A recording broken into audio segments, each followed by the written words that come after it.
Welcome back, everyone. Well, as promised, all this week is part 2 of my interview with Elizabeth Sobel about the amazing performances this summer for SPAC on stage. But the other side of this is, all right, let's pull just a bit of that away. And then you think of Anushka Shankar. So, Ravi Shankar. So Anushka Shankar is somebody, I had the great privilege to work with Ravi Shankar at the last years of his life and also with Anushka. And so, you know, just being in Ravi's presence was just, you know, a privilege. I might mention, just as an aside, you know, Nora Jones and Anushka Shankar are half sisters. So we've got Nora is closing Jazz Fest, and then shortly, you know, right around that same time, we've got Anushka, and that was, we didn't do that intentionally, but like the universe kind of lines up, things like that.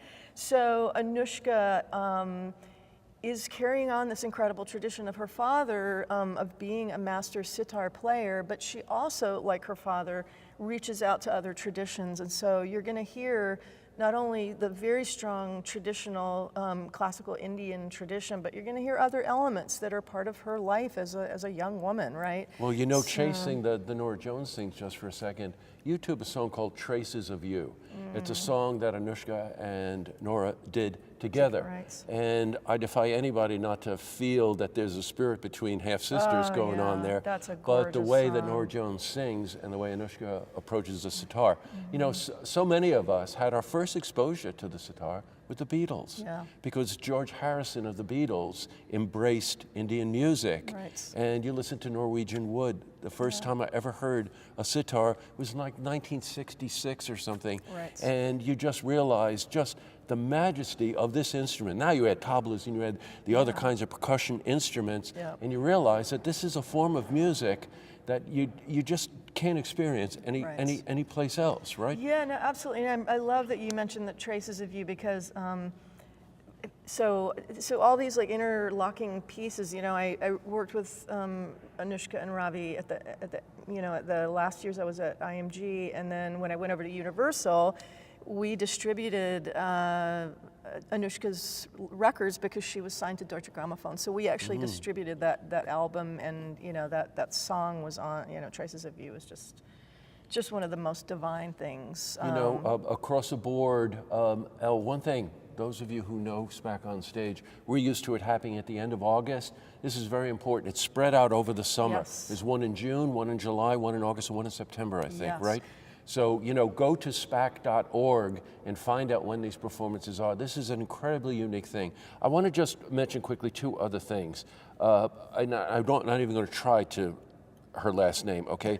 But Banda Magda. Yes. That's very interesting because there's a vocalist Yes. that really typifies what percussion might typify for world music, but using voice. Yeah. This unbelievable ability. She is one of the greatest entertainers. I say that like entertainer in the divine sense, you know.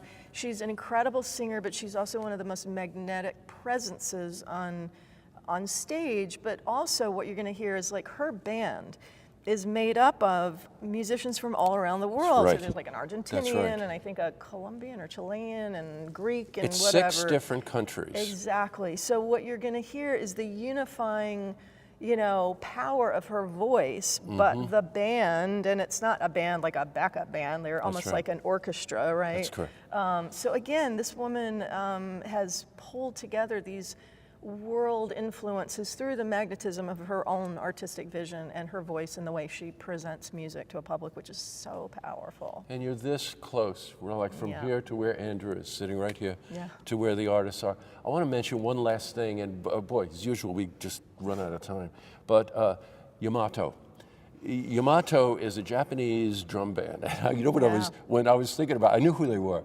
And when I went to just research a little bit about them, it reminded me of the drum circle that I sat in right here on the lawn at SPAC one summer. I think I'm still there, by the way. You never, drum circle never leaves your mind. Yeah. Okay. And we have it every summer. Like Rural Soul is here doing them every summer. So. But Yamato, if you took the percussion section of the Philadelphia Orchestra and Blue Man Group tubes, you know what I mean? Yes. This group of musicians playing drums that you won't even believe the size of some of these drums or the collection of these drums, and the way they engage the audience, they make the audience participate, like Blue Man Group Tubes does. Yeah, they do. It's so, again, like we get back to drumming and the fact that I'm a big Japanophile, and I spent a lot of time in Japan over the course of my career, and I also represented sort of the grandfather of taiko groups called Kodo. And they lived on Sado Island, and I would travel every year. I went and kind of made my pilgrimage to Sado Island and to be with them. And you know, it was a crazy trip where you fly from New York to Tokyo and the bullet train across the country, and then a hydrofoil from Niigata to Sado, and then another. Are we getting down to a robot here? And then almost, and then another hour up the mountain. And so the point is that they lived in these very rigorous, almost like a compound. And when you were, as a member of Kodo, you were obligated to go out and run 10 miles through the mountains every morning, right? Because when you see the athleticism and the rigor of pounding on these drums, like the odaiko, which is this massive like 2,000-pound drum in the center, the way, the technique and the weight of the drum and the weight of the sticks and the athleticism that's required, you have to be in incredible shape to do that. You know, so there's this incredible training that taiko groups go through just from a stamina point of view. Well, you get the idea.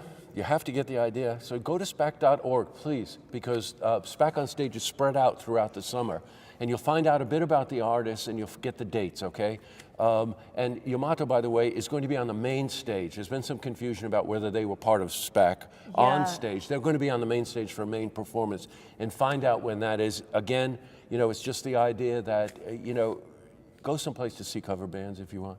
But if you're going to learn something about music, if you're going to understand a bit about how cultures work together, how history formed just the way these artists think, you have to do this, all right? Great to see you. You too. All right, I hope you'll come back tonight for Alta Havana. It's a winter jazz bar. That's it. Very good. I'm not even picking up the maracas. You're not going to do it. To see this interview again, you can head to our website, Look TV online, something, whatever it is.